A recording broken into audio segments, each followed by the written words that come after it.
Hello বন্ধুরা, সবাইকে শুভ দুপুরের শুভেচ্ছা। আজকে দুপুরে আমি রান্না করছি গুঁড়া চিংড়ি দিয়ে মিষ্টি কুমড়া মাখা মাখা করে রান্না করব। তারপর করেছি এখানে করলা ভাজি। তারপরে এখানে পোয়া মাছ, ছোট ছোট পোয়া মাছ ভেজে নিয়েছি। এগুলো পেঁয়াজ দিয়ে টমেটো দিয়ে রান্না করব। পেঁয়াজগুলো কষিয়ে নিয়েছি, এখন টমেটোগুলো একটু কষিয়ে নিয়ে ঝোল দিয়ে দিব।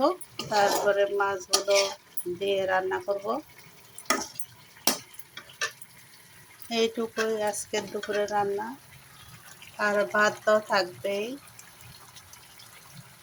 আচ্ছা, ঠিক আছে, সবাইকে অনেক ধন্যবাদ। সবাইকে সবার প্রতি শুভকামনা রইল। সবাই আমার ভিডিওটা লাইক এবং কমেন্টস করবেন, শেয়ার করবেন। Thank you.